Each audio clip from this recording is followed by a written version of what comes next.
Heyo! Stephen Paragone here, aka Believen Steven, your Central Florida real estate guy. Hey, and move that camera up, down, left, right. This is full 360 degrees. You can even put on a VR headset, I believe, and just look all the way around. You live right in it like you were sitting on top of my car driving around. Enjoy this full immersive experience. More like a restored wetland. The distinction matters, and I'll explain why in about 3 minutes. But first, look at where we are. We are at the absolutely stunning Lake Apopka Wildlife Drive in Apopka, Florida. It's on Lust Road, and yes, that's the name of the street. No, I didn't make it up. Lust Road in Apopka. This is the entrance we just came through. And if you're new here, you are one of those people watching this channel from California or Ohio or New Jersey, researching Central Florida from home, trying to figure out if this move is actually worth it. I need you to pay close attention for the next 60 minutes or so. Because what I'm about to show you is the stuff real estate brochures don't put in the brochure. This is not just a tourist attraction. It's not a theme park.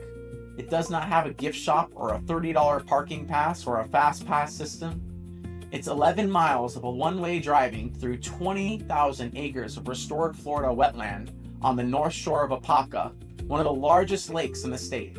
And it's completely, entirely, 100% free. Free! You heard that. Friday, Saturday, and Sunday. Gates open at 7 in the morning. That's when we got here.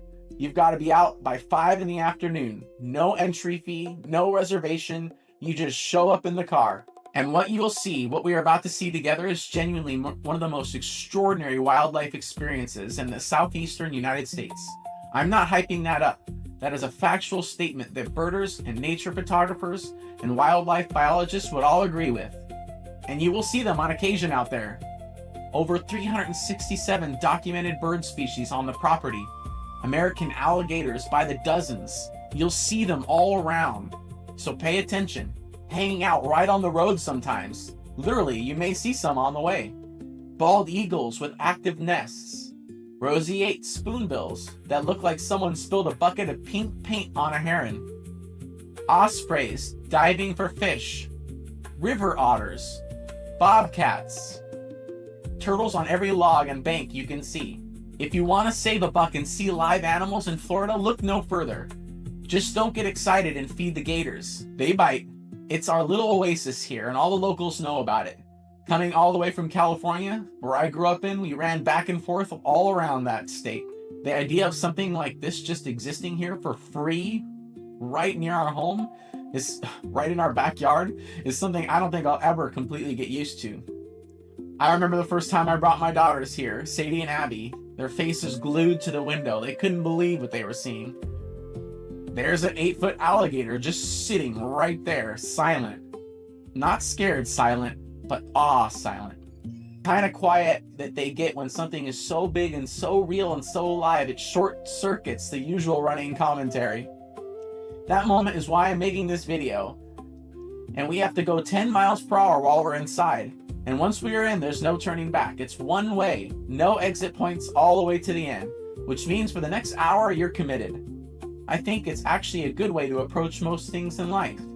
But we'll save the philosophy for later. So let's go. I'm sure you're noticing how still that water is.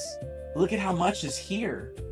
Before we get deep into what you're seeing, I want to tell you the story of this place, because understanding where Lake Apopka came from makes what you're looking at right now about 10 times more powerful. Lake Apopka is massive, depending on the source you check. It's either a third or the fourth largest lake in the state of Florida. We're talking about 30,000 acres of open water, about 10 miles across. It sits right on the border of Orange and Lake counties, which, if you know Central Florida, it's almost exactly in my backyard as a Lake County realtor. For most of the 1800s and early 1900s, Lake Apopka was considered a premier bass fishing lake in the entire southeastern United States. Premier, the best. People talked about Lake Apopka the way they talk today about world-class fly fishing in Montana or salmon runs in Alaska.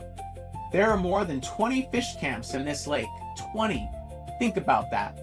Lodging, boat rentals, bait shops, restaurants, entertainment.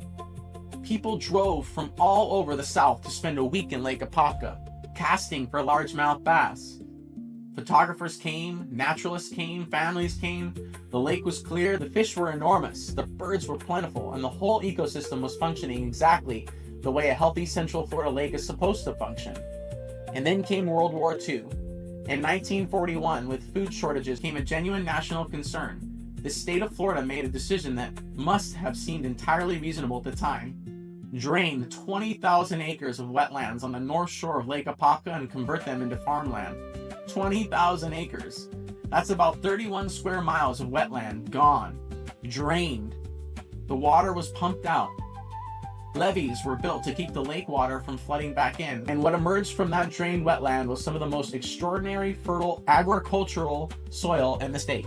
They called it muck, dark, rich, incredibly productive organic soil that had been building up on the lake bottom for thousands of years. And the muck farms delivered. For decades, the north shore of the Lake Apopka grew vegetables and crops that fed people across the country. Celery, corn, beans, cabbage. The farming operation was called Zellwood Draining District, based out of the town of Zellwood on the northeastern side of the lake. And it was a legitimate, functional, productive piece of American agriculture. The problem, and this is where the story goes dark, is what the farms were doing to the lake they were built next to.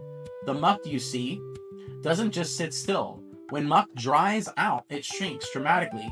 So to keep it productive between growing season, the farmers would deliberately flood their fields, pump water into the muck. And when it was time to plant again, they'd pump that water back out, back into Apopka. Millions of gallons of water every year loaded with fertilizer runoff and pesticide residue, and Lake Apopka started dying. The first major algae bloom hit in the late 1940s. The lake's clear water, the water that had made the best bass lake in the south, started turning green. The algae blocked out the sunlight. The aquatic plants that fish and birds and the whole food chain depended on started dying back. The bass started disappearing. The fish camps started closing one by one. By the 1970s, most of the fish camps were gone. By the 1980s, Lake Apopka had been officially declared one of the most polluted lakes in the state of Florida. The lake that had been a crown jewel of Central Florida, choked with nutrients, smothered in algae, essentially devoid of the clear water and healthy plant life that a functioning lake needs. The birds were disappearing. The bass were gone. The water had turned a persistent murky green that didn't clear up in summer or winter. People had stopped coming. The 20 fish camps around the lake had become zero. This is the before picture. What you are driving through right now? This is the after. And see, you'll see this happening. You're seeing it right now. You'll see some cars in front of you. You can't really get around them. So these are the moments you take in to just observe what's around you. You'll look around too, because as cars are stopping, they're usually spotting things. So you'll want to look at the water. Go ahead and turn that screen around, left, right, up, and down. See if you can spot any alligators' heads poking out up from the water. So speaking of alligators, you might have seen them already. And you'll see a lot of them here. They're classic, the one and only, the American alligator. Very popular around these parts. They're practically every Floridian's unwanted pets. Probably 8.5 feet of raw animal just sitting there on the bank like a boulder with eyelids, completely motionless, completely unbothered by the cars or by people's cameras or by anything happening in the world or of humans. Take some time to move the camera around and look for them. You should spot them everywhere. Sometimes they lay out on the road for some of that sweet Florida sun, and I'll point them out when I can, but you can pause the video and move it around to look.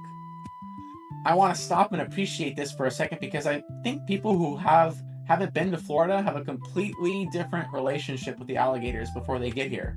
And I get it. I was the same way. Rebecca and I were considering them before we moved too. But here's the honest truth. We've lived in Florida for a while now. Alligators are not a threat that people imagine from the outside. Not to break from the alligator talk, but look right ahead, or soon, before this turn, you'll see the pump house at the turning point. When we get to the turning point, right there. Check that out. It might be a little bit before or soon this bridge that we get on, but that's the original pump house built in 1941, the same year the muck farm operation began in earnest. 2.5 stories tall, industrial old. The kind of structure that would look completely at home in a World War II era documentary, which is basically exactly what it is. This building ran the pumps for decades. The pumps in this building moved millions of gallons of agricultural wastewater out of the farm fields into the Lake Apopka. This is patient zero for the lake's decline. The physical, tangible, still standing point of origin for 55 plus years of pollution. And here's the thing that gets me. It's still running.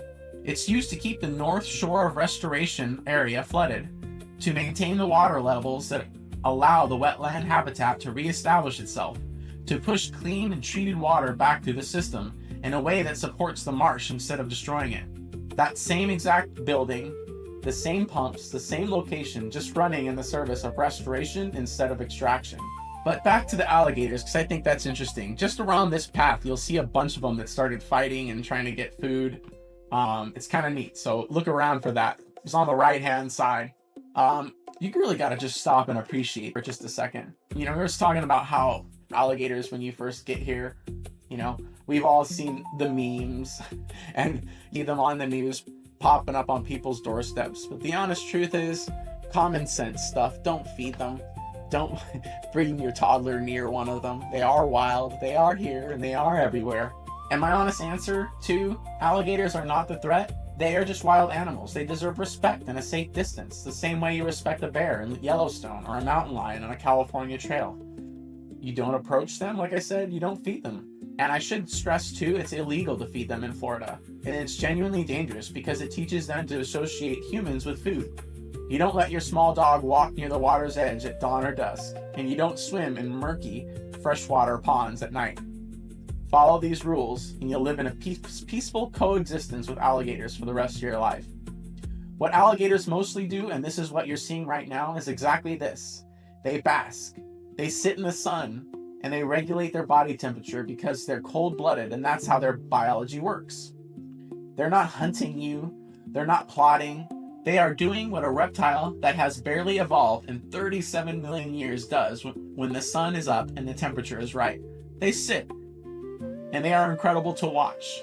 On a good day on this drive, and I have read the TripAdvisor reviews from people who have done this dozens of times, you will see anywhere from 15 to 60 alligators. 60. We counted 91 once. It's tradition in the Paragone family to count the gators we find out on the trail. As they say in Jurassic Park, hold on to your butts. It gets fun. Now, the American alligators are great conservation success stories of the 20th century, and I want to give that story its proper due. By the 1960s, alligator populations across the southern eastern United States has been decimated. Decades of unregulated hunting for their hides. Alligator leather was a massive commercial industry. Combined with habitat loss, had reduced that in 1967 the American alligator was listed as an endangered species. Endangered. The animal you're looking at right now on every bank of this canal was endangered less than 60 years ago. Then the Endangered Species Act protections kicked in. Habitat was protected, and the alligator, which turns out to be an extraordinarily resilient when humans stop actively killing it, came roaring back. By 1897, just 20 years after being listed as endangered, the American alligator was fully recovered from the endangered list entirely. It is now one of the great wildlife recovery stories in American conservation history. We are an estimated 1.3 million alligators in the state of Florida right now. A significant number of them appear to live on Lush Road. You'll see them just sometimes even as you're driving in, right on the road. I had to yell at my mother-in-law not to get too close because those things can pick up and run about 20 to 30 miles an hour. So seriously, don't get close. Also, let's talk about what's around us for the next second because the names of those places are genuinely wonderful. Lush Road, Apopka, which comes from the Seminole word Ahapopka, the town of Zellwood just down the road named after a land developer named Zell.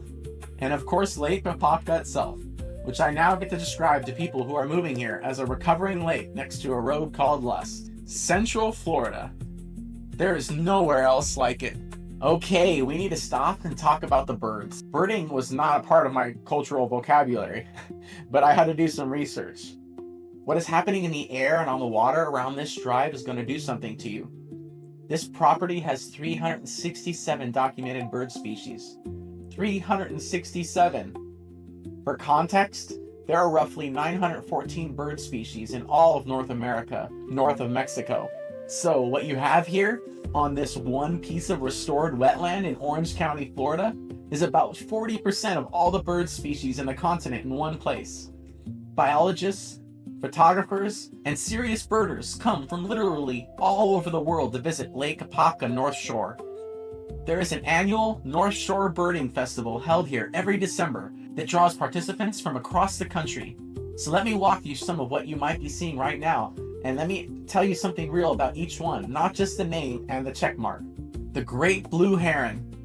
Let's start with the great blue heron because you'll see them and you'll see dozens more before this drive is done. Think of this video as a Where's Waldo book. You'll be able to come back and find lots of things you missed the first few times, just like driving this road. The great blue heron is the largest heron in North America, 4.5 feet tall. Its wingspan can reach up to 6. They stand completely motionless in shallow water, sometimes for 10, 15, 20 minutes, waiting and waiting in a strike that takes less than a second. Its neck uncoils and spring, the bill hits the water and comes up with a fish almost every time. The osprey. Keep your eyes on the sky as we come through, because the osprey is one of the most dramatic things you'll ever watch hunt. Ospreys are fish hunters, almost exclusively fish. They have reversible outer toes, both facing forward and backward, that let them grip slippery fish in both directions, and their talons have tiny spines on the bottom that act like hooks into the fish's scales. They are purpose-built fish extraction machines. But the part that makes the whole car stop is the drive. And osprey hunting will hover over open water 50, 60 feet up, scanning below. You'll see them hovering, wings beating fast, holding position over one spot with incredible precision. They hold their wings and drop straight down feet first into the water with a splash you can see from 100 yards away. And then they come back up with a fish, hopefully. And they do this just before they fly. They shake themselves like a wet dog midair, get all the water off, still holding on to the fish they got. 30 feet above the ground, shaking like a dog. And of course, the bald eagle. Yes, the mighty bald eagle right here. They're out there. A bit more rare to spot in my experience. There are active bald eagle nests on this property, nesting pairs that come back every year. And people have photographed extraordinary things out here. Juvenile bald eagles defending their territory from falcons, adults circling overhead while ospreys work the water below, a pair perched together in a dead tree at sunrise over the lake. The bald eagle is the national bird of the United States, and there is really nothing else that looks like it in the sky. That white head, the white tail, the wingspan that can hit 7.5 feet. When one goes over, people go quiet every time. Even people who grew up in Florida, even people who've seen 1,000 of them, something about the bald eagle overhead makes you awestruck. God's creation is truly remarkable. They were also nearly wiped out by hunting, by habitat loss, and most devastatingly by DDT, the same pesticide that contaminated the soils around Lake Apopka. DDT caused bald eagle eggshells to become so thin they break under the weight of the nesting parent. The population crashed in the mid-20th century, around 400 nesting pairs in the lower 48 states. 400 pairs in the whole country. DDT was banned in 1972. Protections went in, and the bald eagle recovered in 2007. It was removed from the endangered species list. Today, there are estimated 316,000 bald eagles in North America. Two massive conservation success stories. Alligators and bald eagles, both visible from the same road on the same morning. But to be honest, there's something that happens when you're out here and a bald eagle goes overhead, and there's a gator on the bank and the spoonbill in the reeds. I think about how close we came to losing all of it. Man, how close every single one of these things came to being gone forever. And then I look at the restoration that has brought it all back. I don't know, something happens. I'm really grateful. I'm grateful that the people who fought for this place fought for it before I got here, so that I can bring my kids out and show them all of this. I thank God for that. This snail kite. Now, if you see a medium-sized raptor, dark slate gray with a bright orange-red face and a hook bill that curves down like a fish hook at the end, you're looking at one of the rarest birds in North America. That is the snail kite. It is a federally threatened species found almost exclusively in Florida. There is no significant population anywhere else in the United States that eats one thing, almost exclusively one thing, and apple snails. The large freshwater snails that live in Florida's marshes and wetlands. Its bill literally shaped to extract apple snails from their shells. That curve, that hook, that's not a general purpose. That is millions of years of evolution producing a tool for one specific job. The apple snail population in Florida's wetlands has fluctuated dramatically with water levels and invasive species and agricultural runoff. And when apple snails go down, snail kite populations go down with them. They're that specialized, that interdependent, with one species and one habitat. The fact that snail kites are here, that they're using their restored wetland, is not a trivial thing. It means that the restoration has brought back enough of the right kind of shallow marsh habitat with enough apple snails to support a bird that is picky to an almost unreasonable degree about where it will live. If the snail kite is here, the wetland is working. The wood storks. One more and then we'll move on. The wood stork is large, nearly as large as a great blue heron, with a bald, dark gray head. You'll see them everywhere. That looks like it was put on the wrong bird, and a heavy downward curved bill. In flight, the wingspan can hit 5.5 feet. They soar in thermals, the way raptors do, circling up and up in the rising warm air. And from a distance, they look prehistoric, which they are. Wood storks have been around essentially in their current form for millions of years. They too are federally threatened, and their presence on this property is another marker of the real ecosystem health. Storks need a very specific conditions to breed. They need the water levels in their feeding areas to drop at the right time of year so that the fish become concentrated in shallow pools that are easy to catch. If the hydrology is wrong, if the water management isn't working, if invasive plants are blocking the shallows, if the restoration hasn't progressed enough, wood storks won't breed. And the factor here is data. Real biological measurable data that the restoration of Lake Apopka's North Shore is producing functional wetland habitat, not just pretty scenery, actual working ecology, productive wetland. All right, let's talk for just a second. Not about the birds or the data, just real talk. If you're watching this because you're thinking about leaving where you are and starting something brand new, if you're in California or New York, you just can't take the shenanigans. Maybe you're in Chicago or wherever, you're tired, and the cost of everything keeps going up, and you feel like the life you're working towards keeps moving just a little further out of reach every year. I want you to know something. I was you. I was in California. I spent my year hustling in Hollywood and visual effects. Rebecca and I got married. We had 2 kids. We were blessed. But California, okay, which means working constantly. And we were always wondering if we could afford a house your kids can grow up in without apologizing for. And then the industry started changing. AI started eating into the visual effects world and in art in general. And it was clear what was coming fast. And I had to make a choice. I could wait to see how bad it got, or I could do what I've always done. Started something new. A fresh, bright path forward. So I prayed really hard, and I made the right decision. I became a real estate agent here in Florida so I could stay and be with my kids. And it was the right decision, apparently. Both the studios that I worked for, global companies, went out of business. And I want to tell you about the moment I knew that I made the right call. It wasn't when we closed on our home, however special that was. It was one of these many mornings out on the water here or at the beach when we brought our girls out for the first time and we came out here. And we started driving slowly around and we started hearing the sounds and seeing the nature. And we would watch our girls with their faces glued to the window. And they were just so quiet, staring, like the whole world gotten bigger and bigger. And that was it. Those little moments. That's not a financial metric, not a cost of living comparison, not a square footage calculation. Just 2 beautiful redhead girls, the whole world in front of them, faces plastered against the window, completely silent, looking at something raw and real and free. My family and I have a faith that grounds us, a faith in Christ. And I believe that the life we build matters and that where we chose to plant ourselves has a lot of meaning. And I believe the decision to come here was the right one. We were blessed, not because it was easy, but because it was worth it. but because this is a place where my family gets to live and the kind of life we've always wanted, with space and nature, with community and a downtown Mount Dora, someplace special. It's my blue heaven. And if you're sitting on the fence about this move, if you're researching, comparing numbers just like I did and you're not quite sure, I want you to remember this moment on the drive and think about what this would be like having this in your backyard for free on a Saturday morning. That's what I'm selling. Not a house. This new lifestyle.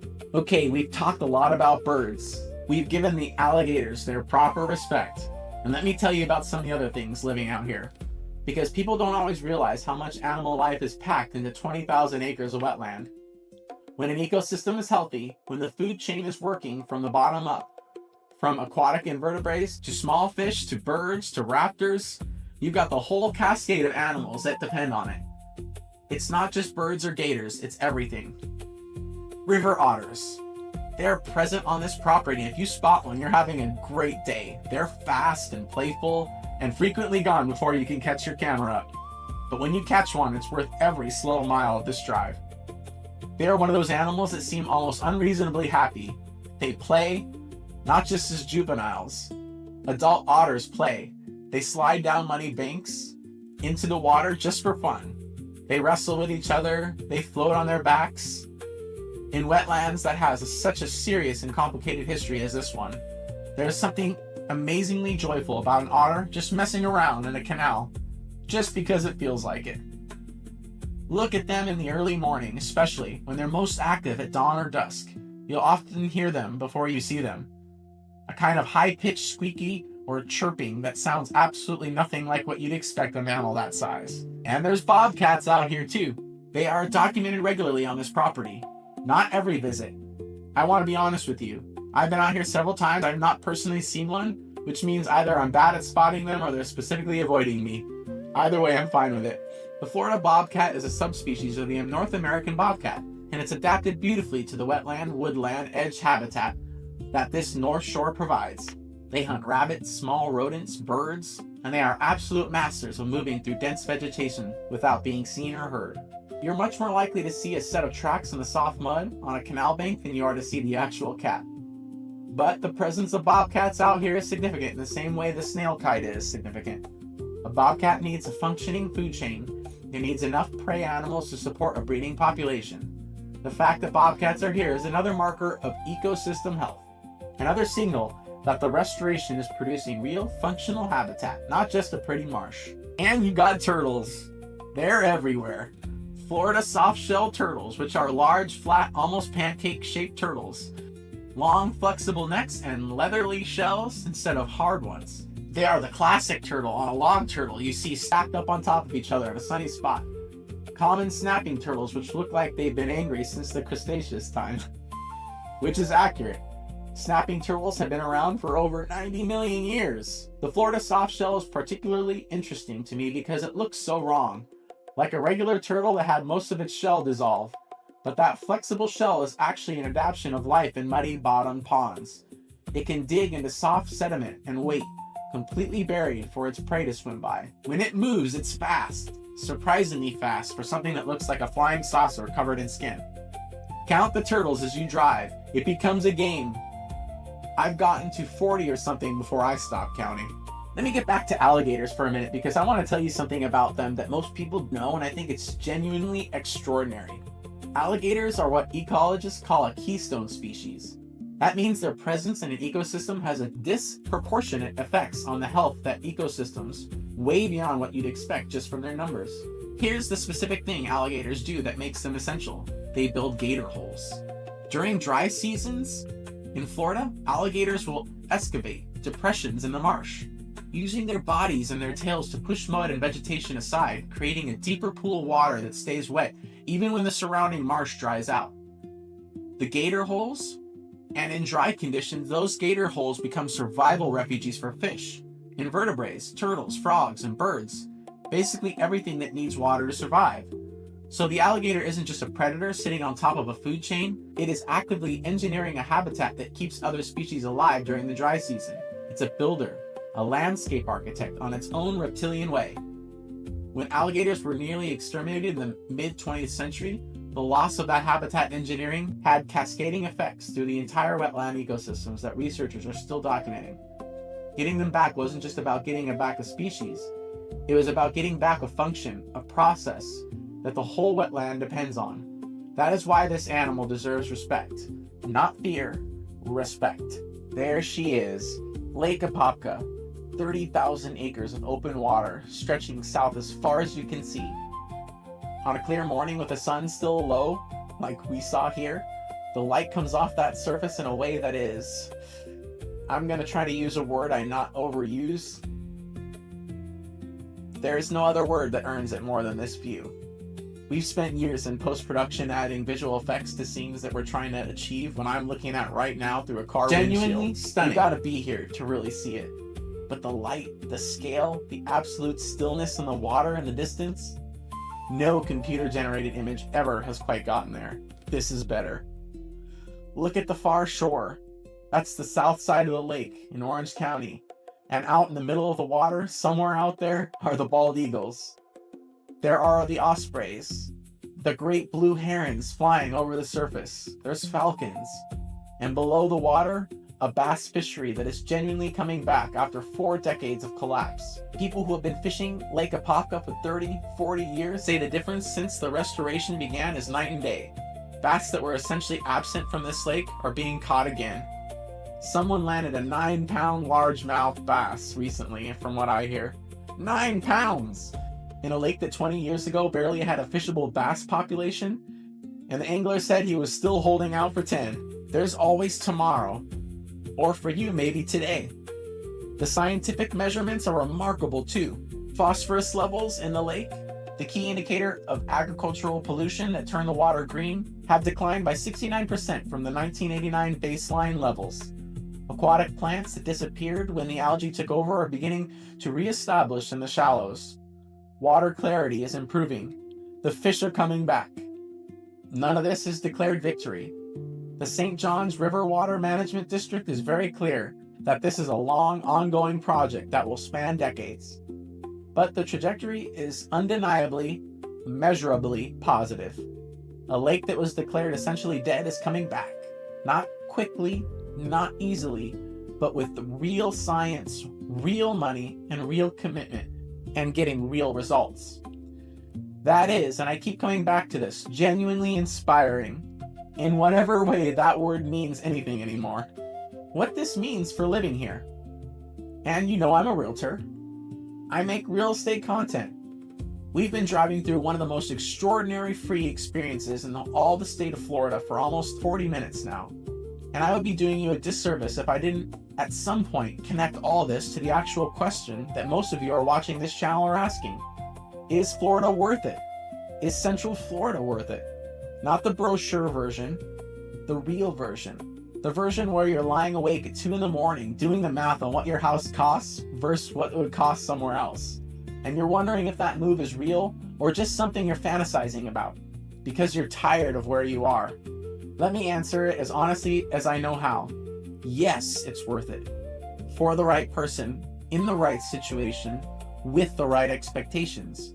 And here's what I mean by that. The financial case is real, and I'll be specific.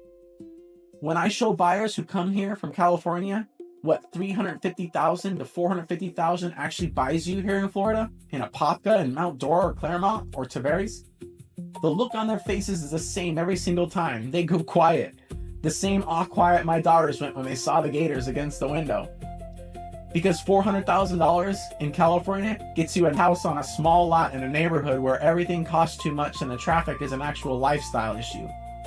$400,000 in Apopka or Mount Dora gets you space, a real house with a real yard on a real lot. Oftentimes no HOA, new construction options with builder incentives, established neighborhoods with mature trees and great schools. Also, a big bonus, no state income tax. And that's not a small thing, come on. Depending on your income and what state you're coming from, that tax difference alone can offset a significant portion of any cost of living adjustment you're worried about. But here's the thing I've started to understand more and more as I work with different families making a big move.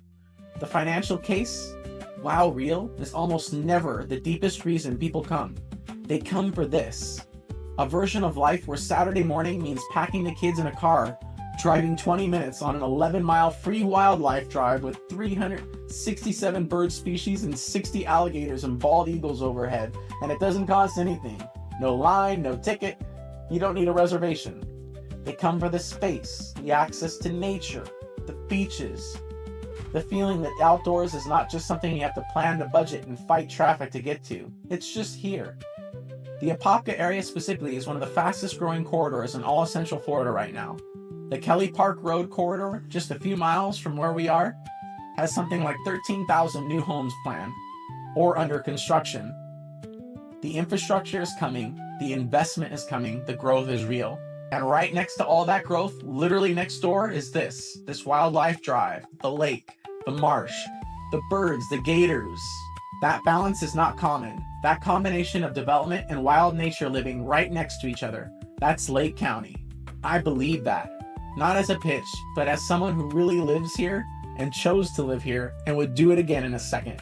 And that's Lake Apopka Wildlife Drive, guys. 11 miles, one way, 10 miles an hour almost. We did this in about just under an hour. Depending on how often you stop to count alligators, could be a little more, and you will stop often. Completely free. Open Fridays, Saturdays, Sundays, plus most federal holidays. Gates open at 7 a.m. Close at 3 in the afternoon, and you need to be out by 5. Bring water and snacks. There are no facilities on the drive except for a couple portable restrooms. Bring your camera. Make sure your phone is charged. Dogs are allowed, but keep them on a leash because they are very tempting for those alligators. Come early in the morning or late afternoon if you want maximum wildlife activity. Midday in Florida summer heat slows things down. Gators and birds and mammals all retreat to shade and stillness when the sun is high. Early mornings are magical. The light is incredible and everything is active. And come back more than once. This drive is different in every season. Winter brings birds that aren't even here in summer. Spring brings nesting activity and baby alligators. Fall brings different species moving through migration. Every visit is different. Every visit has something. If this video gave you something, if it showed you a side of Central Florida you haven't seen before, if it made the idea of making a move here feel a little more real, a little more possible, please hit the subscribe button right now. Hit it. I post new content every week. Neighborhoods, new constructions, market updates, honest takes on what it's actually like to live in this part of Florida, all of it, every week. And if you are seriously, genuinely considering a move to Central Florida or Orlando area, if you want to talk about Apopka, Mount Dora, Eustis, Lake County, or Orange County, about what the market looks like right now or what your specific situation and budget could get you, reach out directly. I did this myself all the way from California. I don't know all the tips and tricks. I'll tell you about what I did, what my journey was like. Reach out. My number is 321-297-4742. Call it, text it. I answer both. My email and website will be at the bottom in the description. Check it out. I'm Believen Steven at believensteven.com. I have a full relocation guide available there with neighborhood breakdowns and commute maps, and everything you need is real. I work days, nights, weekends. Just give me a buzz. I'll get back to you as soon as I can. I work that way because I remember what it felt like to be on the other side, overwhelmed, excited, second-guessing myself, needing someone who actually knew this place to just tell me the truth. If it's good or if it's bad. If it's good and it works for you, great. And if it doesn't, I'm going to tell you that too. That's what I'm here for. I'm Stephen Paragone with eXp Realty. Believen Steven. I live in Mount Dora, and I chose Central Florida for a reason, and I'd choose it again without hesitation. I'm believing in you. See you on the next one.